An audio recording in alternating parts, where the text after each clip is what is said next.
ETV news కి స్వాగతం. ముందుగా ముఖ్యాంశాలు. ఏపీ యువత కళల్ని కాలరాసిన జగన్ సర్కార్. నిరుద్యోగులు అత్యధికంగా ఉన్న రాష్ట్రాల్లో అగ్రస్థానం. నిరాశ నిస్పృహల్లో పేద కుటుంబాలు.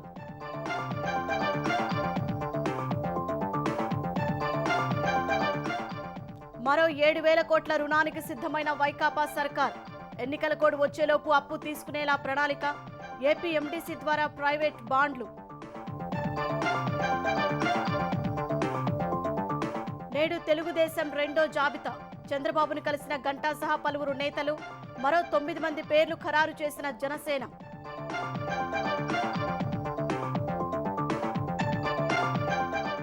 రెండో జాబితాపై తెలంగాణ కాంగ్రెస్ మంత్రాంగం. 13 నియోజకవర్గాల నేతలతో దీపాదాస్ మున్షి భేటీ. ఎవరికి టికెట్ ఇచ్చినా పార్టీని గెలిపిస్తామన్న శ్రేణులు. అభ్యర్థుల ఎంపికలో భాజపా సరికొత్త వ్యూహం. 58 మంది సిట్టింగ్లకు మొండిచేయి. ప్రజల్లో వ్యతిరేకత. క్షేత్రస్థాయి సమాచారం ఆధారంగా టికెట్లు. జమిలీ ఎన్నికలపై నివేదిక సిద్ధం. నేడు రాష్ట్రపతికి సమర్పించనున్న రామ్నాథ్ కోవింద్ కమిటీ. రాజ్యాంగంలో 5 అధికరణలు మార్చాలని సిఫారసు. ఢిల్లీలో నేడు రైతుల మహాపంచాయత్. షరతులతో అనుమతించిన పోలీసులు. 5,000 మందికి మించి హాజరు కావద్దని సూచన.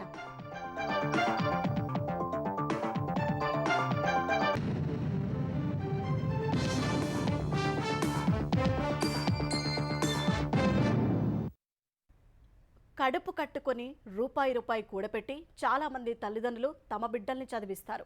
అప్పులు చేసి మరీ ఉన్నత చదువులు చెప్పిస్తారు.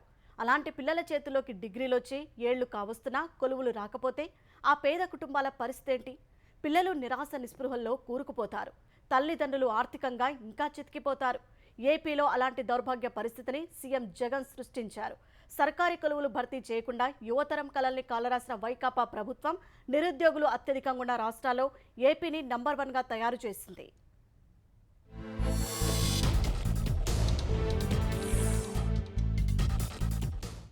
గవర్నమెంట్ లో ఖాళీగా ఉన్న మొత్తం 2,30,000 ఉద్యోగాలు ఒకేసారి రిలీజ్ చేస్తాను అని చెప్పి మీ అందరికీ కూడా హామీ ఇస్తా ఉన్నా. ప్రతి సంవత్సరం జనవరి 1 వచ్చేసరికి ప్రభుత్వ ఉద్యోగాల క్యాలెండర్ను కూడా ప్రతి సంవత్సరం క్రమం తప్పకుండా విడుదల చేస్తామని చెప్పి కూడా ఖచ్చితంగా హామీ ఇస్తా ఉన్నాం. ఎన్నికలలో ఒక మాట చెబితే ఆ మాట మీద వాళ్ళు నిలబడకపోతే ప్రజలు ఆ రాజకీయ నాయకుని కాలర్ పట్టుకుంటారని చెప్పి భయం అనేది రాజకీయ నాయకునికి లేకపోతే ఈ వ్యవస్థ బాగుపడదు. అవకాశం ఇస్తే జగన్ కోరుకున్నట్లే ఆయన కాలర్ పట్టుకునేందుకు లక్షలాది మంది నిరుద్యోగులు తాడేపల్లి ప్యాలెస్ కు క్యూ కడతారేమో.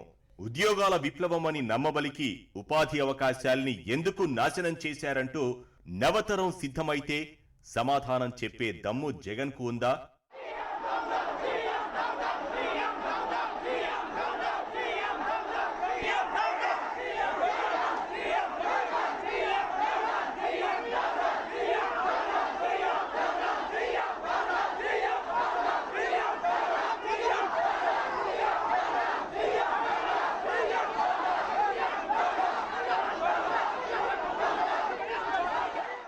పాఠాలు చెప్పాల్సిన మేము ఇక్కడ నడి రోడ్డు మీద ఉండడానికి ఈ దుస్థితికి కారణం మీ దగా ప్రభుత్వం సార్. మీరు ఈ 5 ఏళ్లలో మా ఏజ్ని తిరిగి ఇవ్వలేరు, మా సమయాన్ని ఇవ్వలేరు, మా డబ్బును ఇవ్వలేరు. మెగా డిఎస్సీ మీకు చేత కాకపోతే కనీసం ప్రతి జిల్లాకి 500 పోస్టులు ఇవ్వండి చాలు సార్. మీరు ఒకవేళ వదలలేకపోతే ఇవన్నీ బుక్ అన్ని పక్కన పెట్టి మీకు ఎదురుగా మేము అన్నీ కూడా పోరాటాలు మీకు ఎదురుగా చేయడానికి సిద్ధం. మీరు దీనికి సిద్ధమా? ఓడిపోవడానికి మీ సిద్ధమా? 6 జిల్లాలకి 0 పోస్టులను చూపిస్తుంటే ప్రతి ఒక్కరూ ఏం చేయాలో కూడా తెలియని పరిస్థితుల్లో ఈరోజు ఉండిపోయారు. మీరు 4 సంవత్సరాల నుంచి చదువుతున్నారు. ఏది మీకు పోస్ట్ ఏం సాధించారు? మీకు ఉద్యోగం ఏదని అడుగుతారు. మేమేం చెప్పుకోవాలి ఈ సమాజానికి? ఇటీవలే విడుదలైన కేంద్ర ప్రభుత్వ periodic labour force survey PLPS ప్రకారం జూలై 2022 నుంచి జూన్ 2023 మధ్య కాలానికి ఆంధ్రప్రదేశ్లోని గ్రాడ్యుయేట్లలో 24% మంది నిరుద్యోగులే. గ్రాడ్యుయేట్ నిరుద్యోగత రేటులో తెలంగాణ 9వ స్థానంలో ఉంటే ఆ దుష్కీర్తి జాబితాలో ఏపీ మొదటి స్థానంలో నిలిచి జాతీయ స్థాయిలో తలదించుకుంది. బీహార్, ఒడిశా, ఉత్తరప్రదేశ్ వంటి రాష్ట్రాల కన్నా ఏపీ పరిస్థితి దిగజారిపోయింది. అద్భుతమైన సహజ వనరులు, చురుకైన మానవ వనరులు కలిగిన ఏపీని అధోగతి పాల్చేసింది జగమొండి జగనే. ఆయన కక్షా రాజకీయాలు, వివక్షాపూరిత విధానాలు, మతిమాలిన పనులే రాష్ట్రాన్ని భ్రష్టు పట్టించాయి. ధ్వంసరచనే తప్ప దార్శనికతకు అర్థం తెలియని జగన్ పాలన మూలంగా రాష్ట్రంలో పారిశ్రామిక వాతావరణం పూర్తిగా దెబ్బతింది. యువతకు స్థానికంగా ఉపాధి అవకాశాలు లేకుండా పోయాయి.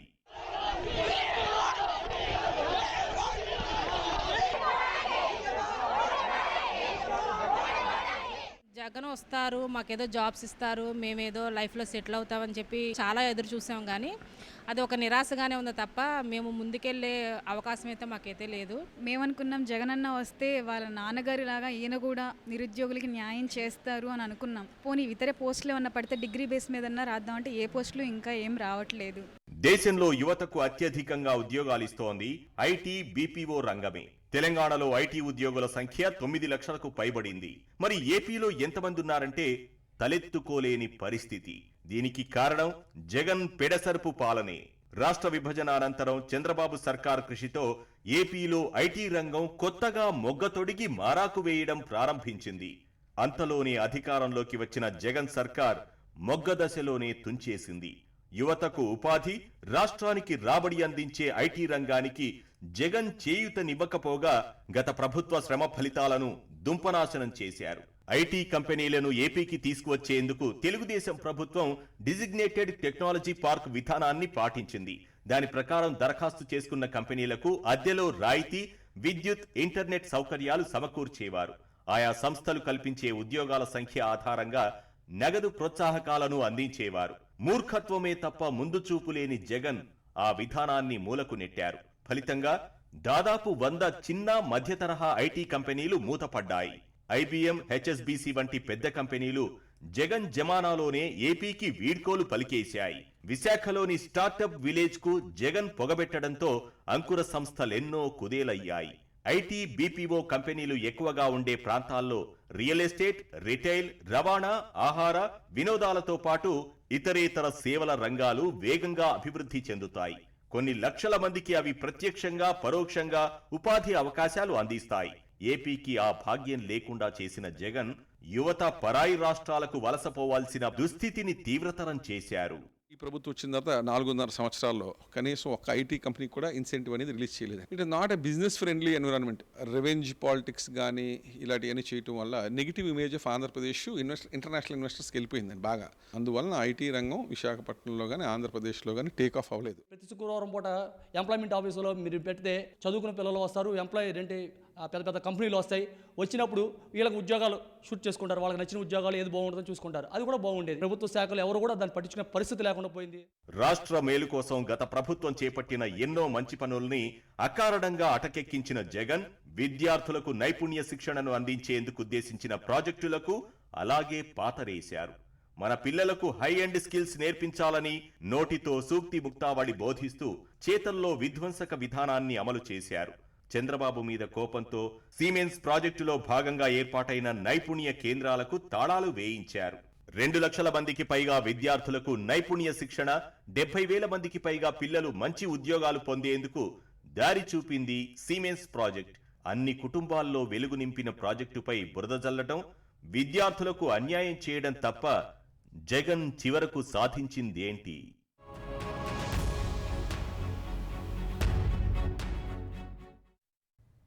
జగన్ ప్రభుత్వం రుణాల కోసం ఏ అవకాశాన్ని వదలటం లేదు. వీలైనంత వరకు అప్పులు తీసుకోవడమే లక్ష్యంగా పెట్టుకుంది.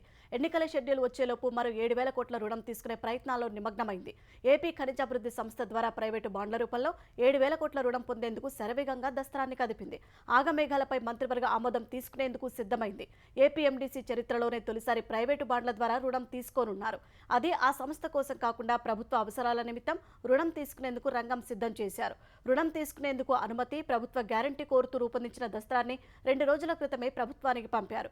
ఈ దస్త్రానికి మంత్రివర్గ ఆమోదం తప్పనిసరి కావడంతో ఆన్లైన్లో మంత్రుల నుంచి ఆమోదం తీసుకునేలా ఏర్పాట్లు చేస్తున్నారు. సార్వత్రిక ఎన్నికలకు సంబంధించి తెలుగుదేశం పార్టీ ఇవాళ మలి జాబితా విడుదల చేయనుంది. పొత్తులో భాగంగా జనసేన భాజపాకు 30 అసెంబ్లీ స్థానాలు, 8 లోక్సభ స్థానాలు కేటాయించింది. ఇప్పటికే 94 శాసనసభ స్థానాలకు అభ్యర్థులను ప్రకటించిన తెలుగుదేశం మరో 50 స్థానాల్లో పోటీ చేసే వారి పేర్లు ఖరారు చేయాల్సి ఉంది. 17 లోక్సభ నియోజకవర్గాలకు పార్టీ అభ్యర్థులను ప్రకటించాల్సి ఉంది. ఈ నేపథ్యంలో మాజీ మంత్రి గంటా శ్రీనివాస్ సహా టికెట్లు ఆశిస్తున్న పలువురు నేతలు చంద్రబాబుతో సమావేశమయ్యారు. ఇవాళ విడుదలయ్యేది తుది జాబితా కాదని సంకేతాలు ఇచ్చిన తెలుగుదేశం రెండో జాబితాలో ఎంతమందికి అవకాశం ఇస్తుందనే విషయమై ఆసక్తి నెలకొంది. రాబోయే ఎన్నికలు ఆంధ్రప్రదేశ్ గతిని మారుస్తాయని జనసేన అధ్యక్షుడు పవన్ కళ్యాణ్ చెప్పారు. అరాచకం, హింస, కక్ష సాధింపు చర్యలను నమ్ముకున్న పార్టీతో పోరాటం చేస్తున్నామనే విషయం మరిచిపోవద్దని పార్టీ నేతలకు పవన్ దిశానిర్దేశం చేశారు.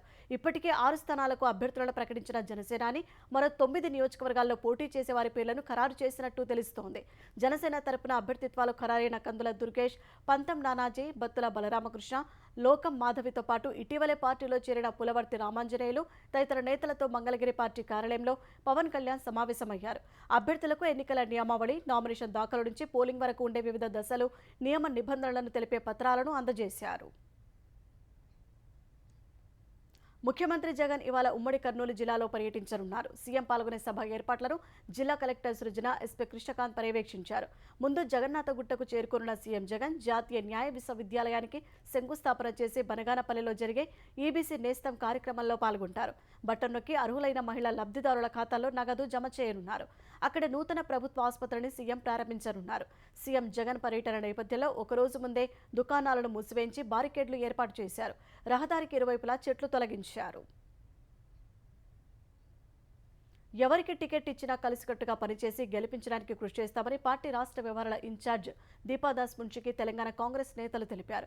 పార్టీ అభ్యర్థులను ప్రకటించని 13 లోక్సభ స్థానాల పరిధిలోని ప్రజాప్రతినిధులు, డీసీసీ అధ్యక్షులు, ఇతర నేతలతో గాంధీ భవన్లో భేటీ అయ్యారు. లోక్సభ నియోజకవర్గాల వారీగా రాజకీయ పరిస్థితుల గురించి ఆమెను అడిగి తెలుసుకున్నారు. భాజపా, భారత అభ్యర్థుల గురించి ఆరా తీశారు. కాంగ్రెస్ ఆశావాహంలో ఎవరికి టికెట్ ఇస్తే బాగుంటుందనే అంశంపై అభిప్రాయాలు సేకరించారు. పార్లమెంట్ నియోజకవర్గాల వారీగా ఉదయం 10 నుంచి సాయంత్రం 7 గంటల వరకు ఈ సమావేశాలు జరిగాయి. నేతల నుంచి సేకరించిన వివరాల నివేదికను దీపాదాస్ మున్షి ఇవాళ కేంద్ర ఎన్నికల కమిటీకి అందజేయనున్నారు. రేపు జరిగే సీఈసీ సమావేశంలో ఈ నివేదికపై చర్చించి 13 లోక్సభ స్థానాలకు పార్టీ అభ్యర్థులను ప్రకటించే అవకాశం ఉందని సంబంధిత వర్గాల సమాచారం. ఇప్పటికే 4 నియోజకవర్గాలకు అభ్యర్థులను కాంగ్రెస్ ప్రకటించింది. త్వరలో లోక్సభ ఎన్నికల నోటిఫికేషన్ వెలువడనున్న నేపథ్యంలో తెలంగాణలోని ప్రధాన పార్టీల అభ్యర్థుల ఎంపిక కసరత్తును ముమ్మరం చేశాయి. మరో 6 స్థానాలకు పేర్లు ఖరారు చేసిన భాజపా వరంగల్, ఖమ్మం స్థానాలను పెండింగ్లో ఉంచింది. ఇటీవల పార్టీలో చేరిన వారికి టికెట్ల కేటాయింపులో పెద్దపీట వేయడం పట్ల భాజపా నేతల్లో అసంతృప్తి వ్యక్తమవుతోంది. మరోవైపు భారస మరో 4 స్థానాలకు అభ్యర్థిత్వాలను ఖరారు చేసింది. తెలంగాణలోని మరో 6 స్థానాలకు భారతీయ జనతా పార్టీ అభ్యర్థుల్ని ప్రకటించింది. వరంగల్, ఖమ్మం స్థానాన్ని పెండింగ్ లో ఉంచారు. మొత్తం 17 లోక్సభ స్థానాలకు గాను తొలి జాబితాలో 9 మంది, రెండో జాబితాలో 6 అభ్యర్థిత్వాల్ని భాజపా ఖరారు చేసింది. తొలి జాబితాలో సికింద్రాబాద్ కిషన్ రెడ్డి, నిజామాబాద్ ధర్మపురి అరవింద్, కరీంనగర్ బండి సంజయ్, జహీరాబాద్ బీబీ పాటిల్, నాగర్ కర్నూల్ భరత్, మల్కాజ్గిరి ఈటెల రాజేందర్, భువనగిరి బోర నర్సయ్య, హైదరాబాద్ డాక్టర్ మాధవీలత, చేవెళ్ల కొండా విశ్వేశ్వరరెడ్డి పేర్లు ప్రకటించింది. రెండో జాబితాలో ఆదిలాబాద్ గోడెం నగేష్, పెద్దపల్లి గోమాస శ్రీనివాస్, మెదక్ రఘునందన్ రావు, మహబూబ్ నగర్ డీకే అరుణ, మహబూబాబాద్ సీతారాం నాయక్, నల్గొండకు సైదారెడ్డి అభ్యర్థిత్వాల్ని ఖరారు చేసింది. సిట్టింగుల్లో 3కి మరోసారి అవకాశం కల్పించిన కమలం పార్టీ ఆదిలాబాద్ ఎంపీ సోయం బాపురావును పక్కనబెట్టి ఇటీవల భాజపాలో చేరిన గోడెం నగేష్ కు టికెట్ ఇచ్చింది. వరంగల్, ఖమ్మం అభ్యర్థుల్ని రెండో జాబితాలోనే ప్రకటించాల్సి ఉన్న అనివార్య కారణాలతో నిలిపేశారు. వర్ధన్నపేట మాజీ ఎమ్మెల్యే ఆరూరి రమేష్ ను పార్టీలో చేర్చుకుని వరంగల్ అభ్యర్థిగా ప్రకటించారని భాజపా భావించింది. ఇటీవల తెలంగాణకొచ్చిన కేంద్ర హోంశాఖ మంత్రి అమిత్ షాను కలిసిన ఆరూరి రమేష్ ఢిల్లీలో భాజపాలో చేరాల్సి ఉంది. ఈ విషయం తెలుసుకున్న భారాస నేతలు ఆరూరి రమేష్ ను కేసీఆర్ వద్దకు తీసుకెళ్లడంతో భాజపాలో ఆయన చేరిక ఆగిపోయింది. ఆరూరి రమేష్ భాజపాలో చేరకపోతే మాజీ ఐపీఎస్ కృష్ణప్రసాద్ లేదా మాజీ మంత్రి విజయ రామారావును వరంగల్ నుంచి బరిలో నిలిపే అవకాశం ఉన్నట్లు తెలుస్తోంది. ఖమ్మం నుంచి జలగం వెంకట్రావు పేరు ఖరారైంది. ఖమ్మం, వరంగల్ అభ్యర్థుల్ని మూడో జాబితాలో భాజపా ప్రకటించే అవకాశం ఉంది. పార్టీలో ఇటీవల చేరిన వారిని పెద్దపీట వేయడంపై పార్టీ శ్రేణుల్లో కొంత అసంతృప్తి వ్యక్తమవుతున్నట్లు సమాచారం. మరోవైపు భారాస కూడా మరో 4 స్థానాలకు అభ్యర్థుల్ని ప్రకటించింది. సిట్టింగ్ ఎంపీ పసునూరి దయాకర్ను పక్కనబెట్టి వరంగల్ లోక్సభ స్థానానికి మాజీ మంత్రి కడియం శ్రీహరి కుమార్తె కావ్య అభ్యర్థిత్వం ఖరారు చేసింది. నిజామాబాద్ నుంచి మాజీ ఎమ్మెల్యే బాజిరెడ్డి గోవర్ధన్ బరిలో దిగనున్నారు. చేవెళ్లలో సిట్టింగ్ ఎంపీ రంజిత్ రెడ్డి పోటీ చేయబోనని చెప్పడంతో కాసాని జ్ఞానేశ్వర్ పేరు ఖరారు చేశారు. జహీరాబాద్ లో సిట్టింగ్ ఎంపీ బీబీ పాటిల్ భారాసాను వీడడంతో గాలి అనిల్ కుమార్ పేరును కేసీఆర్ ప్రకటించారు. ఇప్పటి వరకు 9 స్థానాలకు అభ్యర్థుల్ని ప్రకటించిన భారాస మిగిలిన 8 సీట్ల విషయమై కసరత్తు చేస్తోంది. లోక్సభ ఎన్నికల్లో బీఎస్పీతో కలిసి పనిచేయాలని నిర్ణయించిన గులాబీ పార్టీ పొత్తులో భాగంగా నాగర్ కర్నూల్ స్థానాన్ని కేటాయించే అవకాశం ఉంది. అక్కడి నుంచి బీఎస్పీ అధ్యక్షుడు ఆర్ఎస్ ప్రవీణ్ కుమార్ పోటీ చేసే అవకాశం కనిపిస్తోంది. కేంద్రంలో మూడోసారి అధికారంపై గురిపెట్టిన భారతీయ జనతా పార్టీ అభ్యర్థుల ఎంపికలో వ్యూహాత్మకంగా వ్యవహరిస్తోంది. ఇప్పటి వరకు ప్రకటించిన 2 జాబితాలు 58 సిట్టింగ్ ఎంపీలను పక్కన పెట్టింది. ఇప్పటి వరకు 267 మంది అభ్యర్థుల పేర్లు ఖరారు చేసిన కమలం పార్టీ వారిలో 21% మంది సిట్టింగ్లను తప్పించింది. ప్రజల్లో వ్యతిరేకత, క్యాడర్ ద్వారా సమాచారం ఆధారంగా నిర్ణయం తీసుకుందని విశ్లేషకులు భావిస్తున్నారు. టికెట్ దక్కని సిట్టింగ్ ఎంపీల్లో వివాదాస్పద వ్యాఖ్యలు చేసిన వారు కూడా ఉన్నారు. సొంతంగా 370 సీట్లు గెలుపొందాలనే లక్ష్యంతో విపక్షాలకు ఏమాత్రం అవకాశం ఇవ్వకూడదని భాజపా యోచించినట్లు తెలిసింది. ఈ నెల 2న విడుదల చేసిన తొలి జాబితాలో 195 మంది పేర్లను ప్రకటించగా అందులో 33 మంది సిట్టింగ్లకు టికెట్లు దక్కలేదు. వారిలో ప్రజ్ఞా ఠాకూర్, రమేష్ బిదోరే, పర్వేష్ వర్మ వంటి వారు ఉన్నారు. నిన్న విడుదల చేసిన 72 మందితో కూడిన రెండో జాబితాలో 25 మంది సిట్టింగ్లకు టికెట్లు ఇవ్వలేదు. ఆంధ్రప్రదేశ్లో హింస, రీపోలింగ్ లేని ఎన్నికలే ప్రధాన లక్ష్యంగా పనిచేయాలని ఏపీ ప్రధాన ఎన్నికల అధికారి ముఖేష్ కుమార్ మీనా అధికారులకు సూచించారు. ఎన్నికల ఏర్పాట్లపై జిల్లా అధికారులు, పోలీసు సూపరింటెండెంట్లు, పోలీస్ కమిషనర్లతో వీడియో కాన్ఫరెన్స్ నిర్వహించారు. ప్రశాంత వాతావరణంలో పోలింగ్ జరిగేందుకు అన్ని చర్యలు తీసుకోవాలని నిర్దేశించారు. ఎన్నికల్లో హింసకు తావు ఉండకూడదని, ఓటింగ్ యంత్రాలు పటిష్టంగా పనిచేసేలా ఏర్పాట్లు చేసుకోవాలని ఏపీ ప్రధాన ఎన్నికల అధికారి ముఖేష్ కుమార్ మీనా సూచించారు. బూత్ క్యాప్చరింగ్కు అవకాశం లేకుండా చూడాలన్నారు. రాజకీయ పార్టీల అనధికార ప్రకటనల డిఫేస్మెంట్, పోలింగ్ కేంద్రాల్లో లైవ్ వెబ్కాస్టింగ్, ఎన్నికల షెడ్యూల్ ప్రకటన తర్వాత రోజువారీ నివేదికల అంశాలను వివరించారు. ఓటర్ల గుర్తింపు కార్డుల పంపిణీ ప్రక్రియను వేగవంతం చేయాలని, పాడేరు మినహా ఎక్కడ కూడా మాన్యువల్గా పంపిణీ చేయకూడదని ఏపీ ప్రధాన ఎన్నికల అధికారి ముఖేష్ కుమార్ మీనా స్పష్టం చేశారు. జగన్ 5 ఏళ్ల పరిపాలనలో ప్రజలు విసిగిపోయినట్లు అమరావతి రైతులు విమర్శించారు. అభివృద్ధి లేక, ఉద్యోగాలు రాక పిల్లలు ఇంటి దగ్గరే ఖాళీగా కూర్చోవాల్సిన దుస్థితి నెలకొందన్నారు. రాజధానిని కాపాడుకుందాం, కలిసి రండి, కదలిరండి నినాదంతో అమరావతి రైతులు ర్యాలీ నిర్వహించారు. ఫిరంగిపురం మండలం కండ్రికలో ఇంటింటికి తిరిగి కరపత్రాలను పంపిణీ చేశారు. ఉచిత పథకాలు కాదు, అభివృద్ధి చేసే నాయకులను ఎన్నుకోవాలని విజ్ఞప్తి చేశారు. 500 ఎకరాలు భూమి ఇచ్చినటువంటి అమరావతి రైతులు గోడు ఇళ్లబోసుకుంటున్నారు. నారా చంద్రబాబు నాయుడు గారి నాయకత్వంలో అమరావతి రాజధాని వస్తుంది, మన పిల్లల భవిష్యత్తు బాగుంటుంది. ఉద్యోగ అవకాశాలు లేవు, అభివృద్ధి లేదు. కేంద్ర ప్రభుత్వం తోటి అండగా ఉంటేనే ఈ రాష్ట్రం అభివృద్ధి చెందిందని చంద్రబాబు నాయుడు గారు వాళ్ళతోటి మద్దతు పెట్టుకున్నాడు. రాష్ట్ర అభివృద్ధి కుంటుపడిపోయింది, రాజధాని కూడా ఇవాళ సమస్యల్లో ఉంది. మనల్ని ఇంటికి ఒక గోండాన్ని పెట్టి పరిపాలన సాగించే విధంగా ఉంటది. కాబట్టి ఈ వైసీపీని ఓడించేందుకు వాళ్ళు ముగ్గురు పొత్తు పెట్టుకోవడం సమంజసంగానే ఉంది. బంగారు తెలంగాణ చేస్తానన్న కేసీఆర్ ఏ ఒక్క వర్గం క్షేమం గురించి ఆలోచించలేదని ఐటీ శాఖ మంత్రి శ్రీధర్ బాబు విమర్శించారు. ప్రభుత్వం ఏర్పడి 3 నెలలు కాకముందే కేసీఆర్ కాంగ్రెస్ ప్రతిష్టను దెబ్బతీసేలా ప్రయత్నిస్తున్నారని మండిపడ్డారు. తాగునీరు, సాగునీరుకు ఇబ్బంది లేకుండా సీఎం రేవంత్ రెడ్డి సమీక్ష చేస్తున్నారని తెలిపారు. జయశంకర్ భూపాలపల్లి జిల్లా మల్లారంలో 2,05,00,000తో నిర్మించిన కస్తూర్బా గాంధీ బాలికల విద్యాలయాన్ని మంత్రి శ్రీధర్ బాబు ప్రారంభించారు.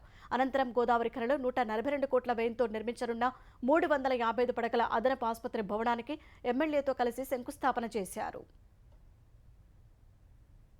మీకు ప్రజలు తీర్పు ఇచ్చి పడిపే ప్రయత్నం చేసిండ్రు. ఏం చేసిండ్రు? 2 గేట్లకు సంబంధించి ఇబ్బంది జరిగితే గుగ్గోలు పెడుతున్నారు కాంగ్రెస్ వాళ్ళు అని చెప్తా ఉన్నాను. డాక్టర్ పని డాక్టర్ చేయాలి, ఇంజనీర్ పని ఇంజనీర్ చేయాలి. ఏ ప్రొఫెషన్ లో అనుభవజ్ఞులైన వారు వారే చేయాలని ఈ రోజు మనం అందరం కూడా చదువుకొని ఆ ప్రయత్నంలో ముందుకు పోతా ఉంటే, డ్యాములు కూడా ఆయనే కడతారు, మనుషుల ఆపరేషన్ ఆయనే చేస్తా ఉంటే ఈ సమాజం ఎటు నడుస్తూ ఉంటది. తెలంగాణలో ఇక నుంచి వాహనాల నంబర్ ప్లేట్లలో టీఎస్ స్థానంలో టీజీ చేరనుంది. ఈ మేరకు కేంద్ర ఉపరితల రవాణా శాఖ గెజెట్ జారీ చేసింది. కొత్తగా రిజిస్ట్రేషన్ చేసుకునే వాహనాల నంబర్ ప్లేట్లలో టీజీ పేరు ఉంటుంది. తెలంగాణలో అధికారం చేపట్టిన కాంగ్రెస్ ప్రభుత్వం ఫిబ్రవరిలో మంత్రివర్గం తీర్మానం చేసి కేంద్రానికి పంపింది. అందుకు సానుకూలంగా స్పందించిన కేంద్ర రోడ్డు రవాణా, రహదారుల మంత్రిత్వ శాఖ ఈ నెల 12న గెజెట్ నోటిఫికేషన్ జారీ చేసింది. ఇప్పటికే రిజిస్టర్ అయిన వాహనాలకు టీజీగా మార్చుకోవాల్సిన అవసరం లేదని ప్రభుత్వం తెలిపింది. హైదరాబాద్లో అన్నపూర్ణ భోజన పథకాన్ని మరో 2 ఏళ్లు కొనసాగించేందుకు హరేకృష్ణ ఫౌండేషన్తో ఒప్పందానికి జీహెచ్ఎంసీ ఆమోదం తెలిపింది. మేయర్ గద్వాల్ విజయలక్ష్మి అధ్యక్షతన సమావేశమైన స్టాండింగ్ కమిటీ 16 అంశాలకు ఆమోదముద్ర వేసింది. జీహెచ్ఎంసీలో రెగ్యులర్, పొరుగు సేవల సిబ్బందికి మొబైల్ ఆధారిత ముఖ గుర్తింపు హాజరు అమలు కోసం ఈ ప్రొక్యూర్మెంట్ టెండర్ను ఆహ్వానించింది.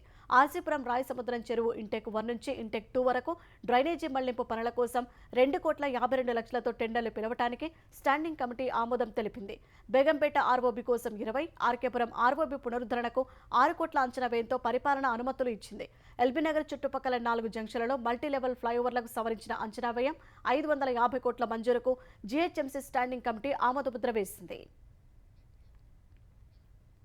దేశంలో జమిలీ ఎన్నికల నిర్వహణకున్న సాధ్యాసాధ్యాలను అధ్యయనం చేసేందుకు మాజీ రాష్ట్రపతి రామ్నాథ్ కోవింద్ నేతృత్వంలో ఏర్పాటైన ఉన్నత స్థాయి కమిటీ ఇవాళ రాష్ట్రపతి ద్రౌపది ముర్ముకు నివేదిక సమర్పించే అవకాశం ఉందని విశ్వసనీయ వర్గాలు పేర్కొన్నాయి.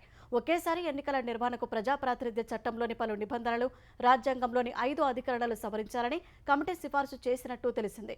2029 నాటికి లోక్సభ, రాష్ట్రాల అసెంబ్లీలు, స్థానిక సంస్థల ఎన్నికలను ఒకేసారి నిర్వహించేందుకు వీలుగా ఒకే ఓటర్ల జాబితా రూపొందించాలని కూడా కమిటీ సిఫార్సు చేసినట్లు సమాచారం. సార్వత్రిక ఎన్నికల వేళ కాంగ్రెస్ పార్టీ నిధుల కొరత ఎదుర్కొంటున్నట్లు ఏఐసీసీ అధ్యక్షుడు మల్లికార్జున ఖర్గే తెలిపారు. ప్రజలు తమ పార్టీకి విరాళంగా ఇచ్చిన డబ్బును మోదీ ప్రభుత్వం స్తంభింపచేసిందని ఆరోపించారు. దేశంలో రాజ్యాంగం, ప్రజాస్వామ్యాన్ని రక్షించడానికి ప్రజలు తమ పార్టీని గెలిపించాలని ఖర్గే కోరారు. సుప్రీంకోర్టు మార్గదర్శకాలున్న ఎన్నికల బాండ్ల ద్వారా తాము సమకూర్చుకున్న ధనాన్ని బ్యాంకుల నుంచి తీసుకోకుండా ఎన్డీఏ ప్రభుత్వం అడ్డుపడుతోందని విమర్శించారు. ఎన్నికల బాండ్ల వివరాలు బయటకు వస్తే భాజపా దొంగిలించిన సొమ్ము ఎంతో తెలుస్తుందని, అందుకే ఎలక్టోరల్ బాండ్ల వివరాలు బహిర్గతం చేయడానికి జూలై వరకు సమయం అడిగిందన్నారు. రాజ్యాంగాన్ని మార్చేందుకు భాజపా కుట్ర చేస్తోందన్న ఖర్గే, అదే జరిగితే దేశంలో స్వేచ్ఛ, ఐక్యత కనుమరుగై బానిసత్వం పెరుగుతుందని ఆందోళన వ్యక్తం చేశారు. పంజాబ్, హర్యానా రైతులు దేశ రాజధానిలో కిసాన్ మజ్దూర్ మహాపంచాయత్ నిర్వహించేందుకు ఢిల్లీ పోలీసులు అనుమతించారు. అయితే ఇందుకు పలు షరతులు విధించారు. 5,000 మందికి మించి ఈ సమావేశానికి రాకూడదని నిర్దేశించారు. ట్రాక్టర్లు, ర్యాలీలు ఉండకూడదని స్పష్టం చేశారు. రైతులు ఆయుధాలను తమ వెంట తీసుకురావద్దని చెప్పారు. రామ్లీలా మైదాన్తో పాటు ఢిల్లీలో పాదయాత్రలు చేయవద్దని నిర్దేశించారు. కార్యక్రమం ముగిసిన వెంటనే మైదానాన్ని ఖాళీ చేయాలని రైతులకు సూచించారు. రైతులకు నేతృత్వం వహిస్తున్న సంయుక్త కిసాన్ మోర్చా కిసాన్ మజ్దూర్స్ మహాపంచాయత్ను నిర్వహించనుంది. ప్రభుత్వ విధానాలకు వ్యతిరేకంగా పోరాటాన్ని ఉధృతం చేయడానికి ఇందులో తీర్మానాన్ని ఆమోదించనున్నారు. అటు ఢిల్లీలో ట్రాఫిక్ సమస్య తలెత్తే అవకాశం ఉండటంతో ప్రజలకు, ప్రయాణికులకు పోలీసులు సూచనలు జారీ చేశారు. సుప్రీంకోర్టులో వంట మనిషి కుమార్తెను ప్రధాన న్యాయమూర్తి సహా ఇతర న్యాయమూర్తులు ఘనంగా సత్కరించారు. వంట మనిషి అజయ్ కుమార్ సమాల్ కుమార్తె యువ న్యాయవాది ప్రజ్ఞకు మిషిగన్ యూనివర్సిటీలో ఉపకార వేతనంతో న్యాయశాస్త్రాల్లో మాస్టర్స్ చేసే అవకాశం వచ్చింది. నిన్న కోర్టు ప్రారంభమయ్యే ముందు జడ్జీల లాంజ్లో సీజేఐ జస్టిస్ డివై చంద్రచూడ్ సహా ఇతర న్యాయమూర్తులు సమావేశమై ప్రజ్ఞను అభినందించారు. ఆమె తల్లిదండ్రులను సన్మానించారు. రాజ్యాంగానికి సంబంధించిన 3 పుస్తకాలపైన సుప్రీంకోర్టు న్యాయమూర్తులందరూ సంతకాలు చేసి ప్రజ్ఞకు బహుకరించారు.